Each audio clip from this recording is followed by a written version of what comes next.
Olá, esse é o nosso segundo vídeo relacionado aos estudos de escatologia. Como eu já disse, meu nome é Tiago, sou teólogo há 17 anos e fissurado por escatologia. São vídeos curtos, mas com uma riqueza de detalhes que eu creio que vai te surpreender. Hoje eu separei um material muito legal, antes da gente entrar, de fato, nessa cronologia, como eu já disse, do livro de Apocalipse. Um assunto extremamente importante, que deve estar totalmente fundamentado para o nosso conhecimento. Está relacionado ao casamento. O livro de Apocalipse e toda a escatologia fala-se de casamento, fala-se de retorno. Como eu já disse no primeiro vídeo, é o retorno, se a gente for resumir o livro de Apocalipse, é o retorno dos exilados, é o retorno para a nossa terra. Está relacionado ao ganho e à perda da terra. Se você não viu o primeiro vídeo, volte, porque ele é muito importante. Está totalmente conectado essa relação da intimidade que havia no Éden. Nós estamos retornando para essa intimidade. E o livro de Apocalipse fala sempre de casamento, de bodas, de retorno.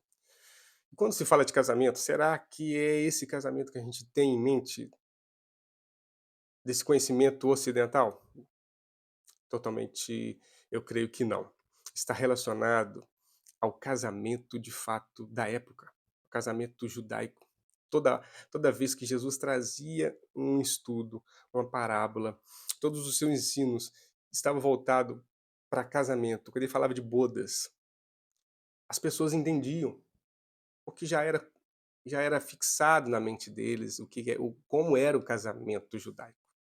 E muitas das vezes a gente lê determinados assuntos, determinados textos, e a gente não consegue subtrair de forma com mais exatidão, com mais precisão, melhor dizendo. E quando a gente entende de fato como era o casamento judaico, o nosso estudo fica totalmente rico. E eu vou tentar trazer para vocês hoje, de uma forma bem resumida, como era o casamento judaico. Basicamente dividido em três partes, né? A primeira parte a gente chama de Sidurim, né, que era a escolha. Era necessário essa escolha, não era como os casamentos, né, que a gente vê alguns filmes aí medievais, né, que os reis entravam em acordo com um jogo de interesses para poder fortalecer o seu reino, fortalecer essa amizade, a conexão ali, né, tudo por interesse, né. Casava-se o príncipe com a princesa ali para poder enriquecer ainda mais, fortalecer o seu império. Não era dessa forma. O casamento era tinha que haver um amor entre os dois. Essa escolha, né, ela tinha que ser conectada com os noivos. Tinha que haver amor, tinha que haver paixão, tinha que haver respeito. A gente for lá em Gênesis, né, em Gênesis 24, a gente pode ver um pouco disso, né. Abraão, ele escolhe seu servo para poder ir e selecionar uma noiva para o seu filho Isaque. E ele, com tamanho respeito e temor, ele pede a Deus uma direção para colocar a pessoa certa no seu caminho. Tamanha era a responsabilidade, e ele entendia isso. Mas se não houvesse aquele amor primordial, aquela paixão, aquela conexão, não poderia haver casamento. Era necessário essa conexão entre os dois. Esses é um dos pilares, né? Tinha que haver o amor, haver o respeito, né? E essa paixão. O segundo ponto é o Ketubá, que era a documentação, né? Era relatado ali as obrigações de ambas as partes. Era tudo detalhado, o que um tinha que fazer e o que o outro tinha que fazer. Nós vamos ver que interessante quais eram essas obrigações, né? Também dentro desse ponto, está relacionado ao ponto erusim, né, que é o que é o contrato de fato, que ambas as partes assinavam, né, eh, com essas obrigações de ambas as partes, era selado esse contrato. O próprio contrato de noivado já era de fato um casamento, tamanha responsabilidade. A gente vê hoje aí tantos casais aí que fazem essa conexão aí, né, entre os 2, né, como noivado, ficam aí noivos 20 anos, né, e não dá prosseguimento aí ao casamento. Não havia isso, né, o próprio noivado, né, já era selado ali com vinho, né, com uma espécie de ceia, né. e já era ali, já assinava o contrato. Já estava já tudo preparado, né, para dar seguimento ali para o casamento. Nós vamos ver que é o próximo ponto. O próximo ponto é o Nessuim, né, que é o reencontro. Mas antes desse reencontro, como eu já disse, ambas as partes tinham as suas obrigações. Ambas as partes tinham que cumprir com as suas obrigações. E se um deles não cumprisse, poderia sim, ser feito o cancelamento desse casamento. E olha que interessante quais eram essas obrigações. A obrigação do noivo, sair e preparar um lar. Olha que interessante, como está conectado ao livro de Apocalipse. O noivo saía com um determinado tempo, alguns estipulavam 2, 3, 4, 5 anos ou mais. Ele saía e ele preparava um lar, ele preparava, eh, o ambiente ali para a família se erguer, né.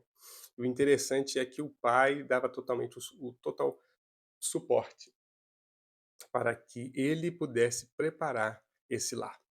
E qual era a obrigação da noiva? Olha que interessante. Se preparar para o noivo, se manter pura, limpa e totalmente preparada. Por quê? Ambos não sabiam qual era o momento certo do casamento, desse reencontro. Somente o pai. Olha que perfeito. Somente o pai sabia quando o noivo estava pronto. Ele chegava para o noivo e falava assim: "Você está pronto. Pode ir ao encontro da sua noiva".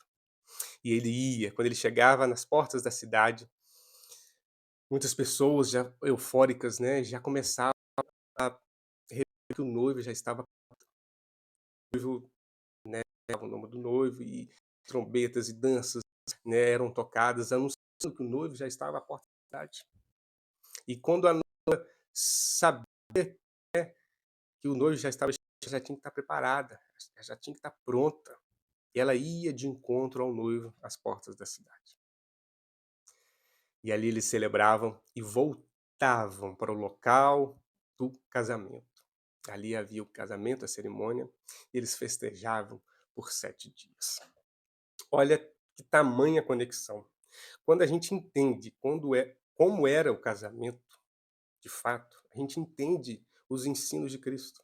A gente entende o livro de Apocalipse quando se fala de noivo, quando se fala de noiva, quando se fala de reencontro, de bodas, do milênio, como nós vamos ver, essa, essa festividade. Eram 7 dias de festa, relacionado ao sétimo milênio. Quando a gente entende de fato como era o casamento, todo o nosso estudo já começa a se conectar. O noivo, ele tinha que preparar um lar. E somente o pai sabia quando o noivo estava pronto, quando era o momento certo de voltar para o encontro da sua noiva. E a noiva tinha que estar sempre ataviada, pronta. Não dava tempo de ir apertar o vestido.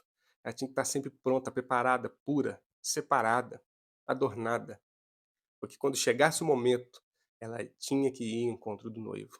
E ali eles se encontravam e voltavam para o local do casamento, e ali havia bodas e as festas, né, de casamento, havia a celebração do casamento.